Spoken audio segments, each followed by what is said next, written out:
Hello friends, Baltmatrix here, and today we are taking a look at Transformers Powers of the Prime Deluxe Class Rippersnapper. Now, Rippersnapper is the first of the limbs from Abominus that has been released in this in the States, and I've got this figure from a good friend, Grimlockamus, aka the Chrome Tyranno, over on Twitter. He shipped this to me with a couple of other bots. The figure is packaged in robot mode, but I've got it here in monster mode, and it's this two-legged shark thing, and I absolutely love this mode. Yeah, it looks a little bit bulky in the back, it looks very limb-like, but I don't care because I love this shark mode. The only negative thing I could think about as a shark mode is, one, you can't really pose the head, and two, well, I mean, the robot hands are right there, they're not hidden at all. Oh well, there is some decent posability, but it's all in the limbs. Ball joint in the shoulder, ball joint at the elbow, wrist articulation, ball joint in the hip, and then, hinge joint in the leg. No third joint in the leg, which does hamper posability a bit.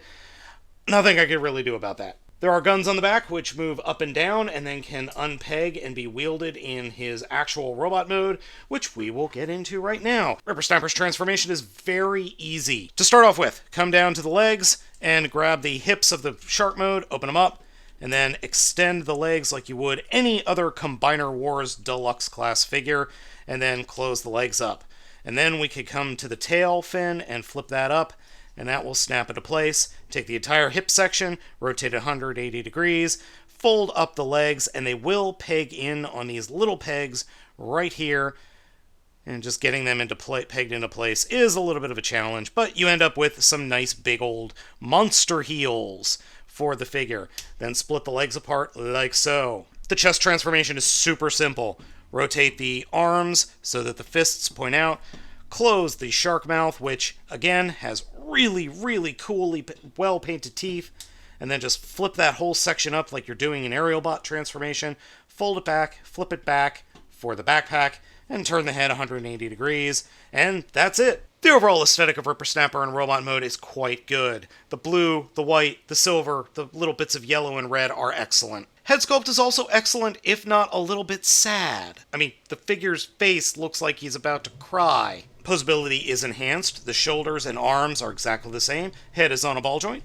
There is obviously, torso articulation. Ball joint in the hip, swivel at the thigh, about 90-degree bend at the knee, and no real toe articulation to speak of. Though you do have some extra heel articulation, thanks to the, shark fin at the back, and you do have a little bit of articulation in the monster leg here on the side, which, yeah, you're supposed to fold it up all the way. I know, I goofed. Sorry! As you can see, my figure does have a little bit of looseness in the ball joint in the hips, nothing a little bit of pledge won't fix. A prime armor can be attached to the figure by simply flipping open the chest, and then attaching the fist with a Titan's Master like it's some kind of weird baby Bjorn. Man, that's so weird. Overall, Deluxe Class Rippersnapper is great, and it's also one of my favorite Combiner Wars style Deluxe Class figures. I am super pumped for the rest of the Terrorcons to be released, because quite frankly, I am just itching to make my own Abominus here. I really love the look of this guy. He's just a lot of fun, well painted. Yeah, the ball joints do need a little bit of work, but nothing we can't do on our own with a little bit of floor polish and some Q-tips. Thank you so much for watching this video review. I hope you have enjoyed it. Please let me know what you think of the figure down in the comments. Hit that like button, hammer on the subscribe, and as always, gang, I'm Baltmatrix, and I will catch you next time.